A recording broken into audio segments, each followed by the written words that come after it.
Kia ora e tiwi e haere ake nei I te Karere. Ka tiha e tiwi ko tahi tau I te hokotanga atu o te maunga tapu o Kahurānaki. Ko hoki atu ngā uri o Ngāti Kahungunu ki reira, mārunga hoiho. Ko kōwhiri hia e te rōpū reipa a Kerrin Leoni hei kai tono mārātau I te tūru tōranga pū o Tāmaki Makaurau. Ka hoki atu tātou ki te roto o tiki tapu I o roto rua. Ara, ki te whakataetae waka ama mā ngā kura tuarua o te motu.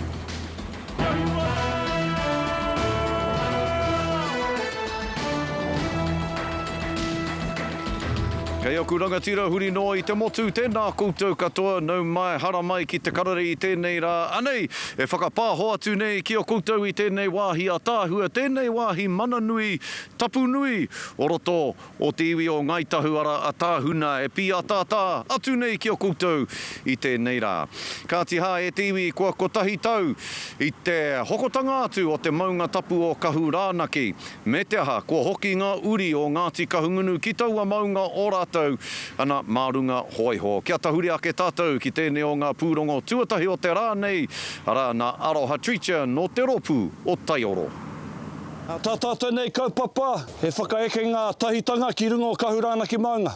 He ko tahi tau mai te hokona atu o Kahurānaki maunga. Ko te whakaaro ia, ke eke tahi tātou o Ngāti Kahungunu ki tōna tihi. Ki te whakatōkia tetahi toka mauri, ki runga I te maunga. Kei ware te maunga I a tātou, kei ware tātou I te manga. He kake maunga e waru ki te kaunga haura te roa. Riding for purpose, riding for the cause, I think that's an honour to be a part of. It's part of our whakapapa, and Kahurānaki runs through our blood. I tērā tau I tuku tono te PSG a tamatea poukai whenua mō Ngāti Kahungunu iwi ki te hoko I a Kahurānaki Station. Engari, kāre ia. Te mata tātou I te hikoi mai Māehe o mai tawhiti ki Kahurānaki. I te wā I rongo au he trek anō ki Kahurānaki mai Waimarama. I thought that's us, we have to be here. It's a no-brainer. It's a privilege and an honour to be walking the same treks, the same pathway our ancestors, our tipuna. I ahu mai te toka mauri nei mai te toka o taupunga, ara te taupunga o tā ki timu waka.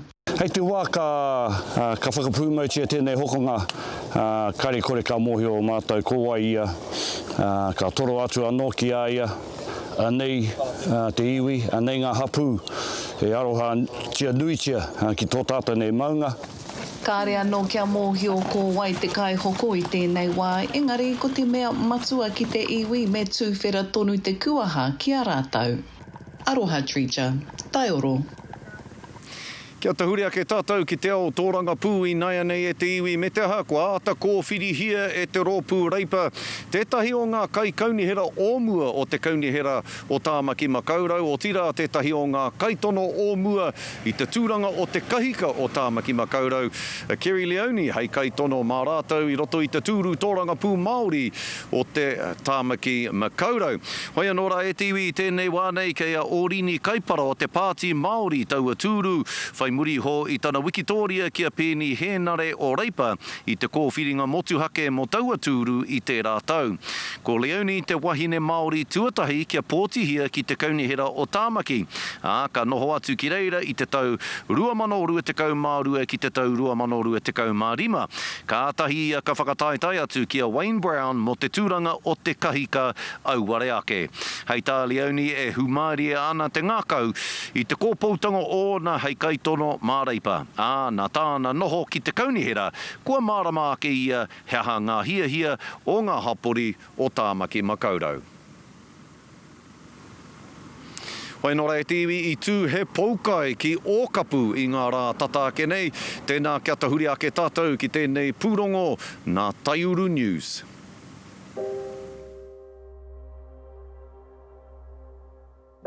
E waka tangata ka erea ki ka awia, tau ai ki runga o Okapu Marae ki te wakanui I tana poukai iti Matapae I te kota irau 22 tau ki muri. Ko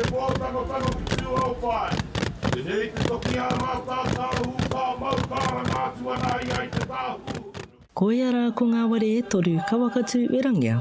Ka riro mā taranaki ai tā i te kawa.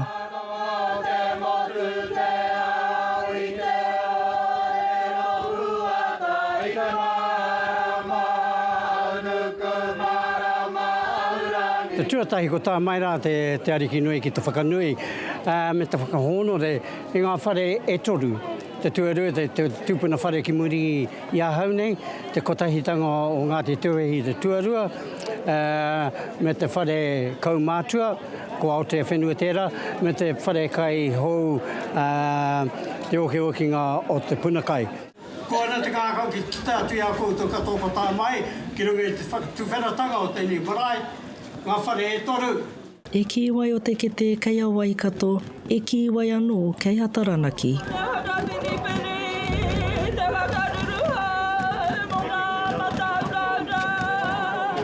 Kua tīna, kua wena, kua toka te hono o tātou a taranaki maunga ki te kiingitanga ki tō tātou ariki nā waihono i te pō.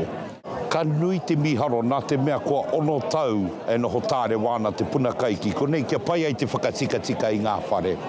Ka mutu ko ngā raruraru o te kowhiore, ko ngā raruraru o ngā mahi kāmura, he anō kua tatū mai ki tēnei rā. Kua tatū mai tō tātou ariki nui ki te whakapūmau me te mihi o te manako nui e tikana mā te maunga tītohia e nei whare. Nā te mea ko Aotea whenua te ingoa o tētahi whare e tikana mā te kā hui o taranaki tō tātou kaupapa e hira atu ai. E te kuariki, te koutou ki muri i tono tō pāpā kingi tūheitia, kia taki ngā karakia, kia taki te poi, ngā ruruku ki runga i au ki te rangi. I tēnei rā, i runga i tō reo karanga, ko hoki mai ki runga o Okapu, kia taki te poi, ngā ruruku ki roto i nei ware e Tūrei.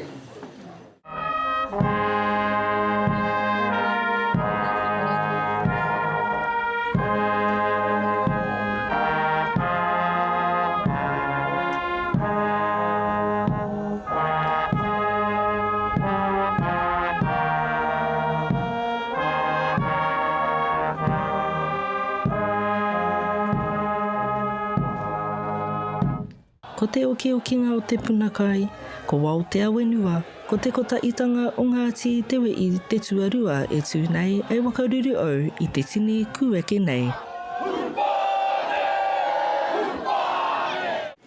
Kia tīna, kia wena, kia toka, te hono, o te kiwai ke te wainga i a tau, o te kingitanga kairunga, o tō poropititanga kairau. Te whaiwhai i ngā tapu ai o ngā tūpuna mauri ai ko mere e iwa, te kaimārua i mui taku tūnga, ko hāmi raumati, tērā momo tangata i roto i ngā tau, te tautoko ake ki ngā kingi, ki te rārangi kingi, tainoa ki tō mātau reanga, me te kita atu ki roto i ngā rōpu tō mātau tira, tahi o tātou taiohi, ko te āpōpōtanga ka kōrero tia nei. Kāia te poukai ki Okapu mo tēnei tau. A te rātau kawakanui i tana poukai ko ta irau torunga uru. Alana Tipiki Broughton, Tairu News. Hoi nō rai TV, ko tā tātou manuhiri o rangatira no te ao tōranga pū i tēnei rā, ko te māngai mō ngā kākāriki ki te Karere Huhana Linden. E mihi ana kia koe te tuahine tēnā koe. Tēnā koe te manahau, o tira tēnā koutou katoa. Hoi no Huhana, pātai tuatahi kia koe pāna ki te āwhinatanga a te kāwanatanga i roto i ngā ainga o te kōhinu i tēnei wānei. Hei ki ngā kōrero rima te kau tāra pēr, ka rere atu ki a rātau ki etahi o ngā whānau, kei te pēhea ngā whakaaro o ngā kākāriki. Ki ene momo whakatau a te kāwanatanga i te rānei hei āwhina i ngā whānau. I roto i te piki haeretanga o te utu kōhinu i tēnei wānei. Aha Ahakoa te tono mai ngā kākāriki ki te mahitahi ki te kāwanatanga, ki te rapu i tētahi huarahi, anga whakamua, a ki te hāpai ake, a i te hāpori katoa, ngā whānau ki roto i ngā rohe, horekau e kite i tētahi wāhi patanga, mō ngā whānau ki roto i ngā rohe, mō te hunga kau mātua, o tātou tai tamariki, ngā tauira ki roto whare wānanga, ngā māma, ngā pāpa, nō reira, kua puta tētahi kōrero tēnei kāwanatanga, engari ki hai tino eke. Hea tā ngā kākāriki huhana i te mea i rongo nei aku taringa i tuhi reta koutou ki te kāwanatanga e ki ana. Ka tuku koutou ia koutou pōti te kaumārima ki te kāwanatanga hei tautoko i tētahi momo āwhinatanga i ngā whānau i tēnei wānei. Hea ngā kōrero mō tēnā kaupapa kou?tou? Ai, mai ngā kaiarataki rua a Marama Davidson me Chloe Schwarber ki toro atu te ringa awhi ki te kāwanatanga ki te rapu tētahi rautaki e pāna ki tēnei raru nui o te wā e pāna ki te kōhinu. Me te meano hoki, hihi ana ngā kākāriki me whakawhānui atu te rapu pahi ki roto i ngā hāpori me te kore utu. Anō ki te tauawhi i tētahi pūtea ki te hunga kore mahi, anō ngā whānau e noho ana ki roto i ngā rohe, ngā kaimahi ki roto i te hauora, ngā kaimahi ki roto i te hāpori. Rātou e taka mai ana i tēnei wā. Koia tētahi o ngā raru kua kite i tēnei putanga o te kāwanatanga, he wāhi awhi ki roto i ngā tāke, engari kaihia te roa ngāke. He timatanga pea, mō mātou ngā kākāriki kore e tino eke tēnei putanga a te kāwanatanga. Koe rā te pai o koutou o ngā kākāriki e mohi ona koutou me aha e nanai ore atu ai koutou ki ngā ngākau o te hunga e oke ana no rea mihi ana ki a koutou i tēnā whakaaro nui o koutou ki āwhina i ngā whānau i tēnei wānei. Kaupapa tuarua huhana ko te pire e pāna ki te ture ika ko kirihia nei ki mua i te aroaro o te whare pāremata i tēnei wānei ko Matua Shane Jones tētahi kei ngā ngutu o te pū a etahi. Hea te roanga atu o ngā kōrero mō tēnei pire? Kātahi rā, ka ohorere te hāpori, anō tō tātou iwi Māori, mātou o ngā kākāriki hoki mo tēnei pire e pāna ki ngā rawa hau ika nei. Me te mōhio anō hoki, me he mea ka tīni ngā ture e pāna ki ngā hau ika nei, ka tino rere ke mō mātou ki roto i te kāinga, mo te rapu ki te hi i te ika, ki roto i ngā pātaka moana nei. Nō reira e rongo ana i te ohorere o te hāpori o tō tātou iwi Māori i nai atonu nei. E tāri ana te wāka kite, hea ka puta mai tēnei ture, e tatari mai ana. Taku whakapai ko te taite, engari tērā pēr hei te wiki e tū mai nei. Nā te tino kaha me te pōhehe o enei mahi, ka kite, ko hanga pōturi tēnei ture i nai nei. Nō reira tāri a te wāka kite. Ka pai. Ka mutu he kaupapa nui kei te haere ake ki a wainganui te iwi o Ngāti Rehia a te paraire e tū mai nei. E ai ki ngā kōrero, kuia tēnā ko te rā e whakahoki atu ai te pā o kororipo ki a Ngāti Rehia. Ai rānei ka tai atu koe huhana, hea hoki ngā momo kaupapa ko whakaritia hei tohu i tēnei kaupapa nui a te paraire nei. Ai, e mihi atu ana ki te runanga o Ngāti Rehia, tēnei hapu o ngā puhi nui tonu, mo te kaue haere i ngā wawata ngā mātua tūpuna i te rua te kautau puano. Nō reira, hei te paraire e tū mai nei ka puta ngā hapu o ngā puhi, ki runga i te pā o kororipo, ki te pōwhiri i te kāwanatanga mo tēnei rā nui. Te whakahokinga mai o enei whenua rāhui nei, nā te papa ātawhai a ināia nei kei roto i ngā ringaringa a Ngāti Rehia hei kai tiaki mō ngā hapu o ngā puhi. Nō reire mihi ana ki ngā trahiti, anō ki ngā hapu whaipānga mō tēnei huarahi anga whakaamua mō mātou mō enei whenua nui, whakahirahira mō tiwi o ngā puhi. Ko ia kai a koe e te tuahine huhana e mihi nui atu ana ki a koe. Ka whakarongo ki a koe ia te wiki. Ka mārama katoa ki ngā kōrero whānui o te wā, ngā kaupapa whānui o te wā, a moana, a tōranga pū, a iwi. Ka mihi nui te ngākau ki a koe Huana Linden o ngā kākariki tēnā koe. Tēnā koe, me te mihi nui ki ngā kapa o te tai tokero, me ahi trairia hoki.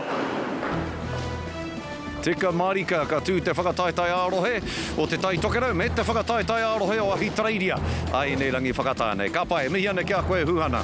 Hoi nora e te iwi kia mautonu mai. Koutua katoa ki tēnei kaupapa whakahirahira, tēnei hōtaka whakahirahira o te karare i te mea. E haere ake nei a muri i ngā whakatairanga. Ka hoki tātou katoa ki roto rotorua ki te moana o tikitapu o tira ki te whakataetai wakaama o te motu mā ngā kura tuarua. Kia mautonu mai. Ka te iwi hoki mai anō ki te karare i tēnei rā, Anei e whakapāho atu nei ki o koutou i tēnei rohe a tāhua o a tāhuna i raro i te maru o ngai tahu. Hoi anō rā e te iwi ki rotorua i nai nei me te aha ko ia tēnei ko te rā tuarua o te whakataetai wakaama o te motu mā ngā kura tuarua. Ko ngā taiatea wharekora tētahi ko eke ki te taumata i tēnei rā nei kia tahuri ake tātou ki te pūrongo ia aukaha. The final push, who is it going to be?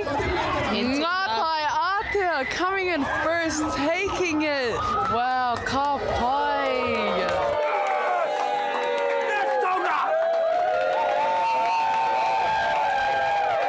E puta te ihu o te waka ki Ngāti Atea. Ka tahi anō au o tira mātou ko taku kura ka tutuki te reihi ko whiringa toa mo te ihu.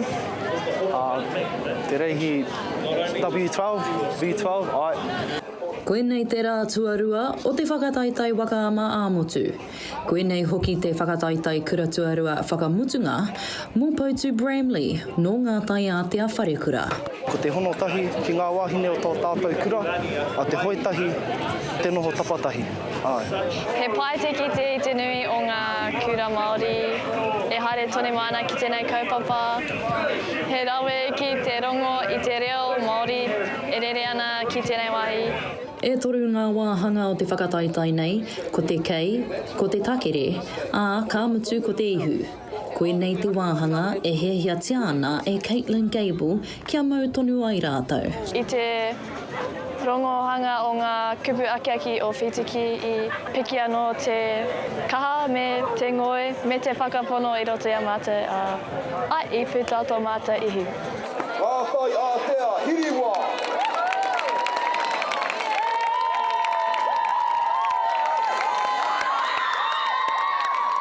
Ko tomata ririkitanga, ko tā mātou whai i ngā uaratanga o tomata kura. Ka koke whakamua i roto i ngā mahi katoa, au piki mai au heke mai.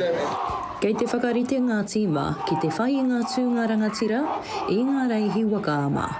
Mai o hapānapa, mā aukaha. Ka pai ngā taiatea wharekura e mihi ana ki a koutou. E tiwi, kia mautonu mai a muri ake i ngā whakatairanga he tānga manawa mō tātou ka hoki o tātou mahara ki te matatini o te tau 2025. E tiwi, kua waihape mai anō rā koutou ki te karare i tēnei rā. Hei tānga manawa mō tātou katoa, me te mohiuiho e tuno ratana koutou ki ngā tānga manawa nei. Nō reira ka hoki o tātou mahara ki te matatini o te tau 2025, me te tainga mai o te kapa o te hoi ki mātangi reia i poi hākena ki konei. Ko te kapa haka o te hoe ki mātangi reia tēnei, e tau mai ana i poi hākena i te ahiahi nei. E ko tahi wiki noiho, mai te karanga kia rātou, ke haere mai ki te hui matatini, e whakaki i te tūranga a te rōpū o te tupuranga no poi hākena. Nā te toru o ngā tāngata i whakakorihia tā rātou haere mai. Kāre e whai wāhi te kohe pūtea. Ka haere tu mātuka kui nei, nā māhotu nā pūtea, ke tā mai te rōpū nei te kuakai. Koe nā tō māaroho ki te rōpū nei. Ke hoki atu mātou, ka kororo mātou, me pehe. Te mege ke tā mai konei. He rōpū rangatahi tēnei, te nuinga i whānau mai, i tupu mai ai ki Tarawāhi. Engari kei roto i a rātou te ngākau nui, kia tai mai ki te ukaipo, kia pūhia e ngā hau o te kāinga.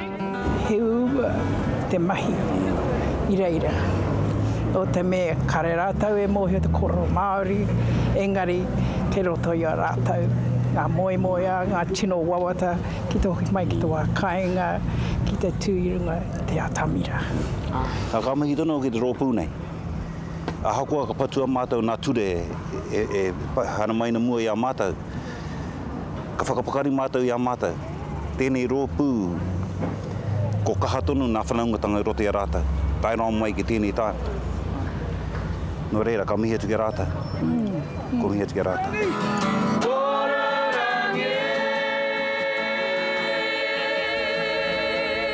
Hei te wainga nui o te pōnei, ka tai atu tēnei ope ki te hui matatini, ko rātou hoki te ope tuatoru, kia tū ki te ātāmira a pōpō. Awa, ka te hara mai mātou. Trei ana mātou ke whau, ke maunga nā tāonga tahai a mātou. Kare mātou mo te nohono, hara mai na mo te koretake nui.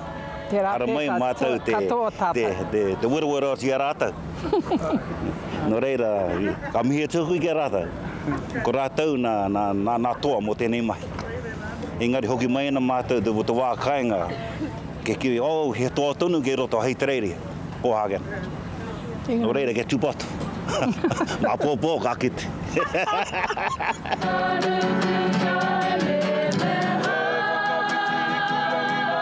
Dean Nathan, te Karere. Hoki ngā mahara. E tiwi anei ngā huarere mō ngā rā keimua i a tātou.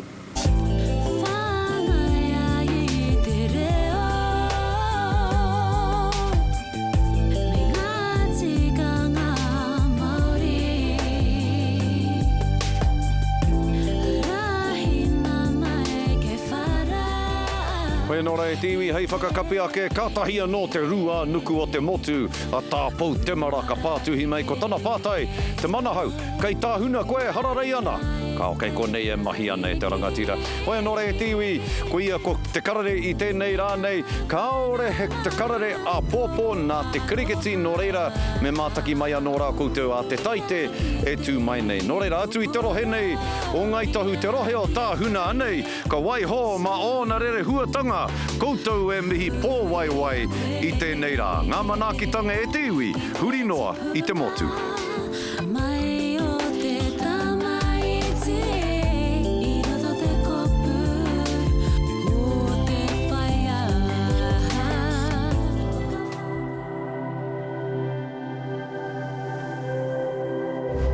Ko te reo, te take.